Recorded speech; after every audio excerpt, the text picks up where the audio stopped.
여호와께 연합한 왕 히스기야, 이런 제목으로 말씀을 함께 나누겠습니다. 통일왕국의 가장 위대한 왕은 다윗 왕입니다. 남북이 분열되어서 분열 왕국에서 가장 위대한 왕은 히스기야입니다.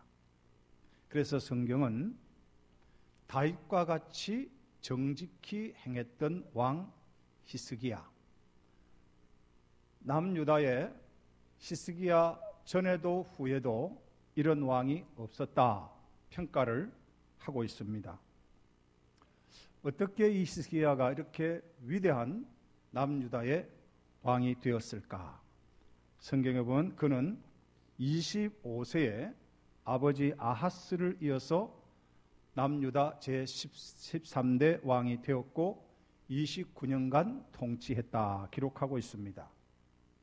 3절에 보니까 그의 조상 다윗의 모든 행위와 같이 여호와께서 보시기에 정직하게 행하였다. 여호와 보시기에 정직히 행했다 하는 말은 하나님 마음에 딱 맞았다, 그런 이야기예요. 하나님 마음에 딱 맞은 그런 왕이었어요. 이 아하스 왕이 어떻게 하나님의 마음에 합한 왕이 되었을까? 2절에 보니까 그의 어머니가 아비라고 또 스가라의 딸이라 그랬습니다. 역대하 29장 1절에 보면은 이 어머니의 이름이 아비야로 나오고 그의 할아버지의 외할아버지의 이름은 제사장 스가랴, 이렇게 기록되어 있습니다. 외할아버지 스가랴는 충성스러운 증인 제사장, 이런 별명이 붙어 있는 사람입니다. 자, 그러니까 오늘 히스기야가 이렇게 위대하고 하나님 보시기에 정직한 그런 왕이 되었던 것은 외할아버지와 어머니의 영향력이었다고 보는 것입니다. 아비는 그 아버지 스가랴 제사장에게 하나님의 율법 교육을 잘 받았습니다.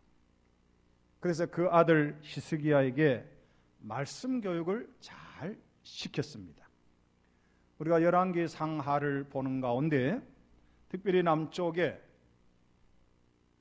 위대한 왕들이 몇 명이 나오는데 아사 왕, 요시야 왕, 히스기야 왕입니다. 이 왕들 앞에는 반드시 그의 어머니의 이름이 기록되었다는 것을 유심히 여러분이 보셔야 됩니다.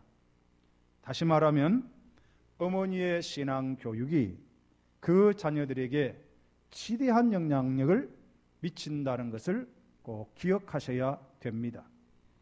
히스기야 아버지 아하스는 어떤 사람이었을까요? 성경에 보면 이 아하스는 위대한 우상 숭배자였어요.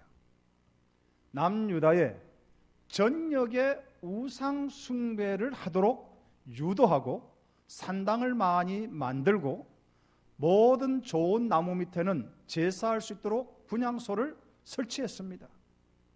심지어 이 아하스는 아람 나라, 그때 남유다를 도왔던 나라가 아람이었는데 아람의 수도인 다메섹에 가니까 신전이 있는 거예요.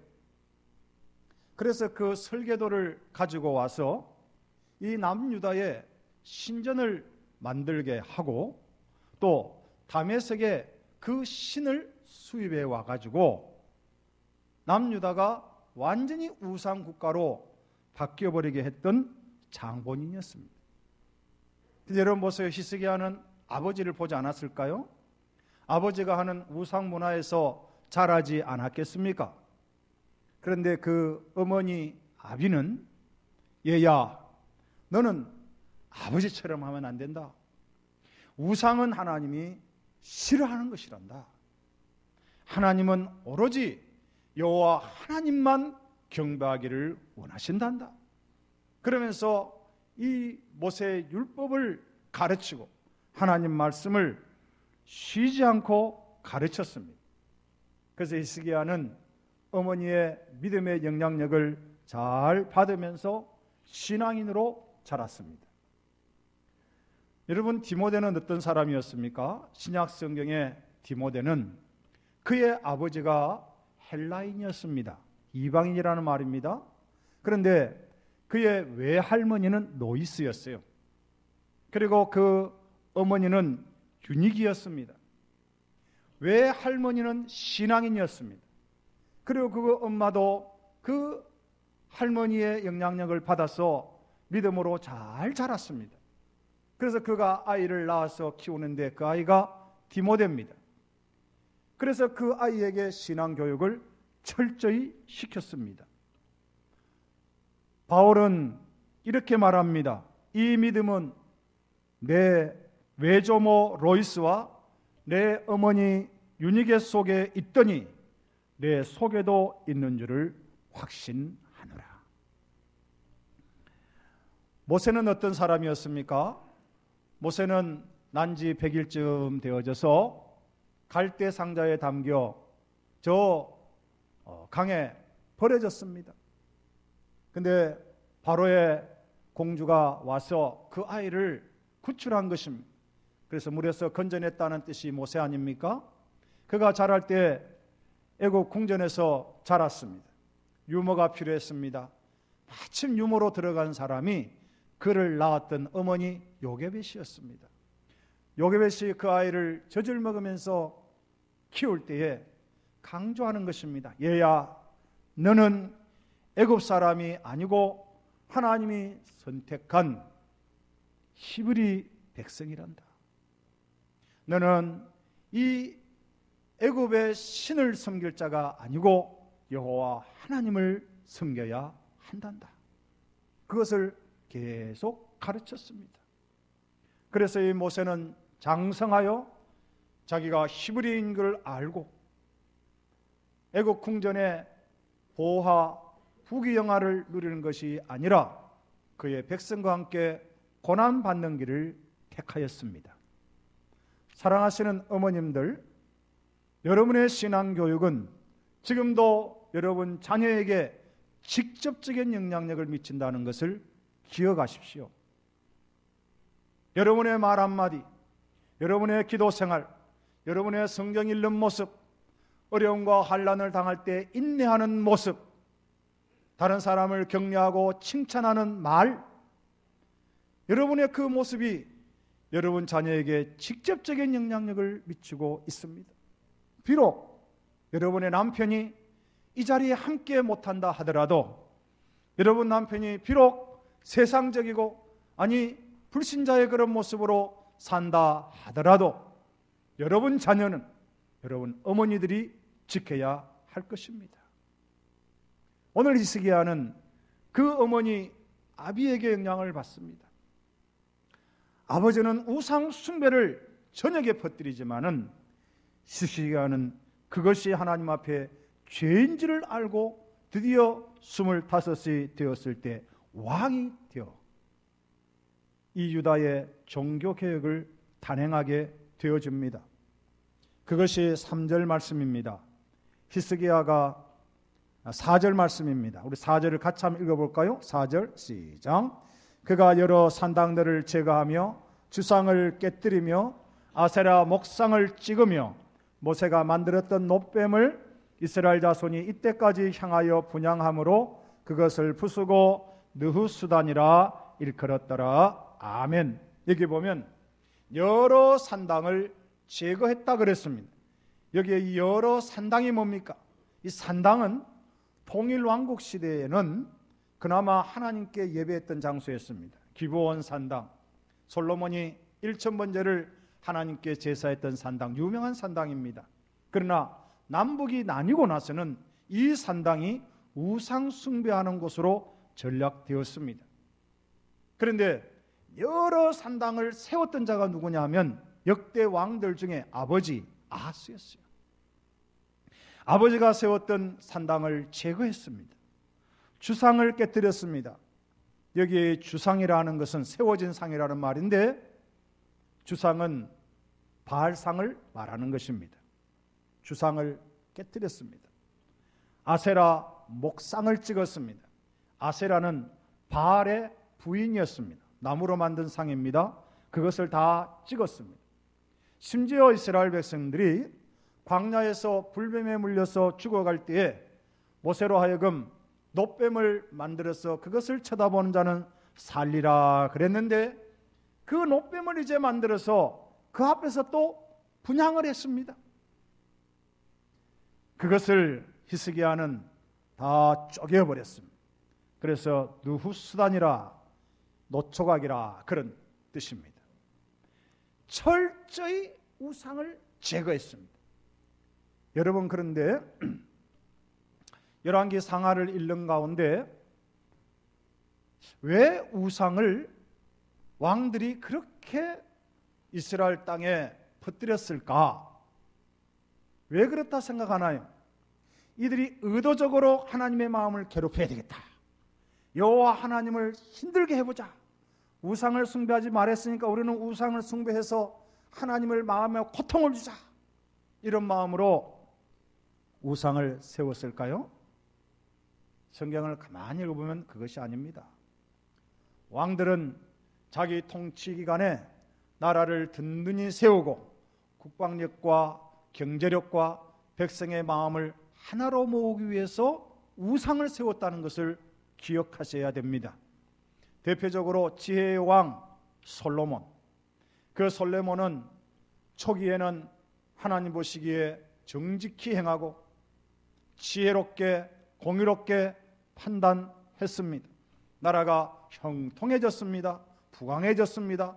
국방력이 강해졌습니다. 경제력이 얼마나 뛰어나든지 은을 돌처럼 여겼던 그런 금이 너무 많아가지고. 그런데 그의 통치 후반기에는 여러 여인들을 이방 나라에서 데리고 왔습니다. 정략 결혼했습니다. 그렇게 해서 나라를 주변 나라와 싸우지 않고 평화를 유지하려고 했던 왕이 솔로몬 왕입니다. 근데 그 여인들이 1000명이나 외국에서 들어올 때 그냥 오지를 않았습니다. 다 자기가 섬기는 신을 하나씩 가지고 왔습니다. 그 신들을 다 섬기도록 왕궁에도 세우고 지방에도 섬기고 다 그렇게 퍼뜨렸습니다. 솔로몬이 나라를 안 되게 하려고 우상을 섬긴 것 아니라는 것 기억하셔야 됩니다. 아하스가, 히스기야 아버지 아하스가 우상을 도입할 때 절대로 나라가 망하도록 한 것이 아니에요. 그 나라가 더 잘 되도록 하고, 심지어 이 남유다보다 강대국이었던 그 아람, 그 나라에 가니까 그 아람이 이렇게 국방력이 쓰여진 것이 그들이 섬기는 신의 힘이라고 생각을 하고 그 신을 수입을 한 것 아니겠습니까? 여기에 여러분 문제가 있습니다. 남유다는 여호와의 전 예루살렘에서는 여호와를 섬겼습니다. 그리고 산당에 가면 우상을 섬겼습니다. 하나님도 기쁘게 해드리고 우상도 기쁘게 해드려서 우리가 유익을 받자. 이것이 우상 숭배의 핵심이었습니다. 우리가 신앙생활하면서 나는 어떤 신앙생활을 하고 있는가, 그걸 늘 체크하셔야 돼요. 오늘 여러분이 교회에 오실 때 어떤 마음으로 오셨습니까? 저는 여러분을 만날 때마다 너무 반갑고 너무 감사하고 설 연휴를 지나서 건강한 모습으로 여러분을 만나니 너무너무 감사합니다. 우리 하나님의 마음도 저의 마음과 같으리라 생각을 합니다. 그러나 우리가 항상 주의해야 되는 것은 나를 위한 예배인가 하나님을 위한 예배인가를 생각해야 됩니다. 하나님께 헌신하고 헌물할 수 있습니다. 내 만족을 위한 것인가 하나님을 기쁘시게 드리는 것인가를 생각하셔야 돼요. 그것은 어떻게 할 수 있을까요? 그것은 삶의 모습을 통하면 알 수가 있습니다. 우리가 헌금하는 것은 일주일 동안, 한 달 동안 여러분이 수고해서 그 결과물을 하나님께 드리는 것입니다. 하나님이 나의 삶의 현장에서 나의 삶의 모습을 기뻐한다면 내가 드리는 헌물을 기뻐할 것입니다. 여러분이 하루하루 살면서 여러분의 삶 속에서 하나님을 기쁘시게 해드렸다면 오늘 이 자리에 와 있는 여러분을 기쁘게 받으실 것입니다. 혹시 내 삶의 모습은 적당히 살고 세상의 방식으로 살면서도 오늘 예배당에 가서 예배드려 줌으로 하나님을 기쁘게 해서 나에게 유익을 얻으려고 여러분이 이 자리에 왔다면 여러분 마음에는 하나님이 계시지 않는 거예요. 이스라엘 백성들이 그랬다는 것입니다. 남유대 백성들이 그랬다는 것입니다. 하나님도 기쁘게 해드리고 우상도 기분 좋게 해서 우리가 유익을 받자는 것입니다. 여러분, 그런데요, 히스기야 아버지 아하스 시대에는 무슨 일이 일어난지 아십니까? 아하스 시대에는 하는 일마다 안 됐어요. 여호와도 섬기고 우상도 만연하게 섬겼는데 하는 일마다 안 되는 거예요. 하는 일마다 너무너무 안 되니까 아하스가 택한 방법은 우상을 더 많이 섬기는 겁니다. 여러분, 우리가 하나님과 연합해서 산다는 것이 무엇일까요? 우리 마음속에 하나님 이외의 것은 다 제거하는 것입니다. 아하스는 하나님 이외의 모든 산당을 제거하고 모든 우상을 제거하고 심지어 이스라엘 백성들이 자생하여 만든 이 놋뱀, 그것도 누수단으로 쪼가려내버리고 이것은 아니다. 여호와 하나님만 섬겨야 하나님이 우리를 기뻐하신다는 거예요. 하나님을 기쁘시게 해드리면 하나님이 우리를 기뻐하지만 하나님도 기뻐하고 우상도 기뻐하면 하나님은 우리를 기뻐하지 않는다는 것입니다. 자, 그래서 5절 말씀 한번 읽어보겠습니다. 5절을 같이 읽습니다. 시작. 히스기야가 이스라엘 하나님 여호와를 의지하였는데 그의 전후 유다 여러 왕 중에 그러한 자가 없었으니. 아멘. 여기 보시면은 히스기야는 누구를 의지했댔습니까? 이스라엘 하나님 여호와를 의지하였다는 것입니다. 여러분, 우상이 만연한 것이요, 히스기야가 단번에 제거하니까 이게 쉬운 일 같지요? 절대로 쉽지 않습니다. 여러분, 우리나라 정치계를 가만히 보세요. 정치계가 결코 쉽지 않습니다. 한나라당이 집권하고 또 그 다음에 민주당이 집권하고 이렇게 시소를 타듯이 할 때 그 잔재라는 것이 남아있어요. 절대로 이 정치는 쉽지 않습니다. 히스기야는 정치하는 왕입니다. 그가 지금 통치하는 그 시대는 아버지가 이루어 놓은 그 수많은 우상 문화가 가득했습니다. 그것을 하나 제거한다는 것은 생명을 걸어놓는 것과 마찬가지입니다. 산당을 하나 제거하면 거기에 수많은 사람들이 돌을 던질 만한 그런 일입니다. 어떻게 이 개혁을 감행할 수 있었을까요? 그것은 히스기야가 이스라엘 하나님 여호와를 의지하였기 때문입니다. 여러분, 하나님을 의지하기를 주의 이름으로 축원합니다. 하나님을 믿으면 우리는 이 세상을 이길 수가 있습니다. 하나님을 우리 마음에 모시면 이 세상의 우상 문화를 이길 수가 있습니다. 아니, 내 마음속에 이미 자리 잡고 있는 우상을 제거해 갈 수가 있습니다.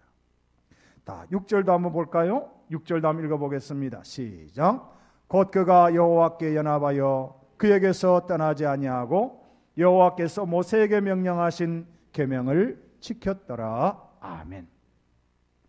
여호와께 연합했습니다. 그에게서 떠나지 아니했습니다. 하나님의 말씀을 지켰습니다. 신앙생활은 단순한 등식이 있습니다. 내가 하나님을 사랑하면 하나님은 나를 축복해 주세요. 내가 하나님을 붙잡으면 하나님이 나를 붙잡아 주세요. 내가 하나님을 간절히 찾으면 하나님이 나를 만나 주세요. 하나님은 그런 분입니다. 하나님은 온갖 보호와 축복과 하늘의 기업을 다 가지고 계시면서 우리에게 요구하는 것은 네가 나를 사랑하라는 것입니다. 네가 나를 붙잡아라는 것입니다. 네가 나를 찾으라는 것입니다. 나를 찾으면 내가 너를 복내려 주시겠다. 여러분, 모세에게 명령하신 계명을 지켰다 그랬습니다. 새해를 시작해서 여러분 성경을 부지런히 읽으십시오. 올해는 우리 성도들이 적어도 1독 이상은 꼭 하십시오. 여러분요, 이제 저도 나이가 조금 이제 많이 되지는 않았지만 눈이 시큰거려요. 젊었을 때는 밤을 새워서 책을 읽어도 전혀 피곤함을 못 느낄 정도였는데 몇 시간을 앉아도 허리가 아프지 않고 논문을 일주일마다 다 쓰고 이래도 큰 문제가 없었어요. 그러나 이제는 책을 보면 눈이 시큰시큰합니다. 그래서 요즘에 제가 핸드폰에 성경 앱을 깔아가지고 그것을 듣고 보고 또 너무 그것도 힘들면 듣기만 해요. 여러분, 청력이 살아있을 때 하나님의 말씀을 많이 들으십시오. 설교도 청력 있을 때 듣는 겁니다. 이것도 점점 약화가 될 날이 올 것입니다.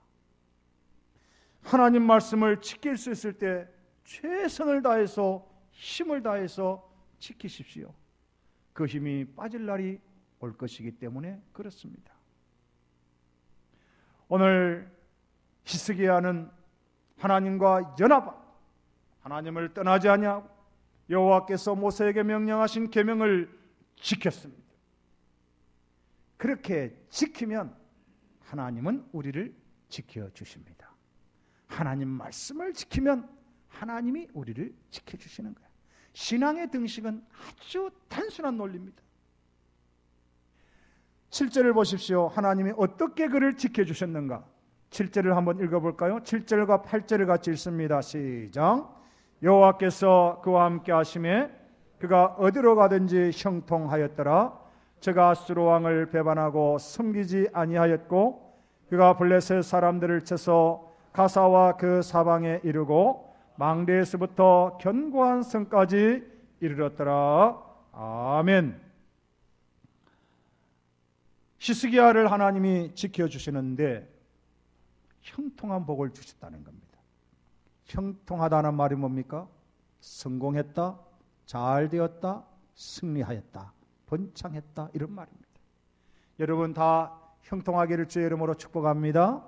올 한 해 다 복받기를 주의 이름으로 축복합니다. 자, 그러기 위해서 우리가 하나님을 붙잡아야 되는 거예요. 하나님과 연합해야 되는 거예요. 히스기야 왕에게 형통한 복이 1차적인 복이 뭘까요?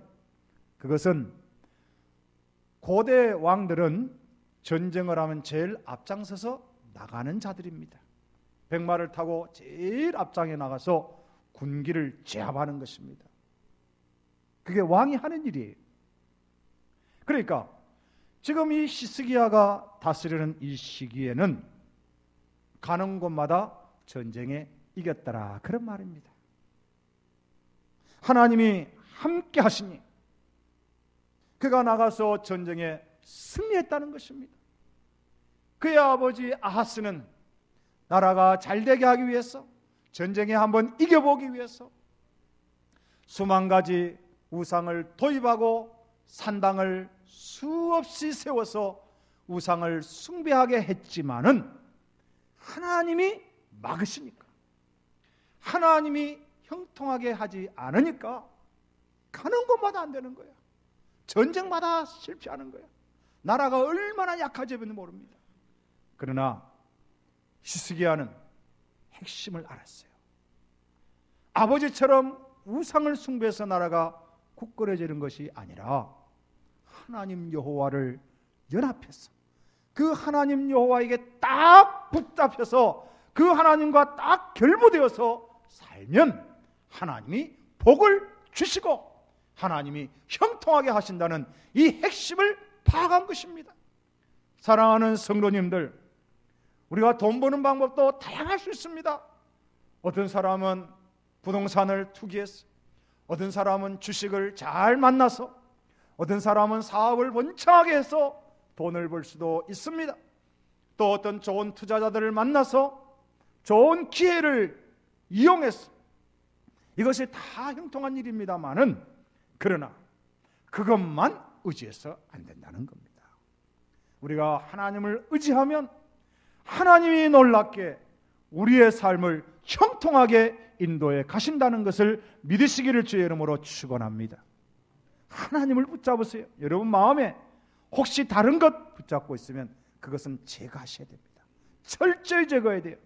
오늘 이 히스기야가 종교개혁을 하는 것은 여러 산당을 제거했다는 이 일 자체는 뭐냐면 그 남유다 백성들 마음속에 깊이 뿌리잡은 우상 숭배의 전통을 제거해버리는 거예요.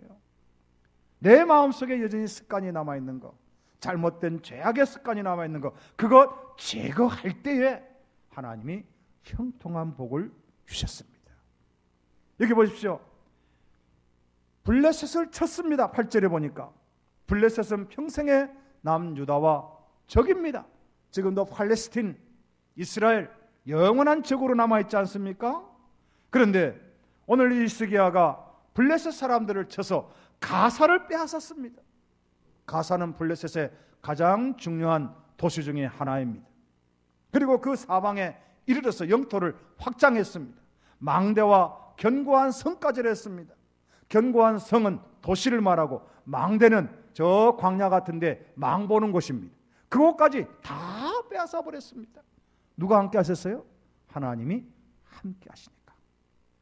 오늘 히스기야가 하나님을 붙잡고 하나님과 연합했을 때 하나님이 그를 떠나지 아니하고 그를 지켜주셔서 형통한 복을 받게 된 것입니다. 새해를 맞이해서 오늘 2월 둘째 주일을 맞이하고 있습니다. 사랑하신 성도님들, 제가 여러분에게 바라는 것은 올 한 해 여러분이 하나님과 연합해서 히스기야처럼 형통한 복이 여러분 개인과 가정과 직장과 사업에 충만하시기를 주의 이름으로 축원합니다. 기도하겠습니다.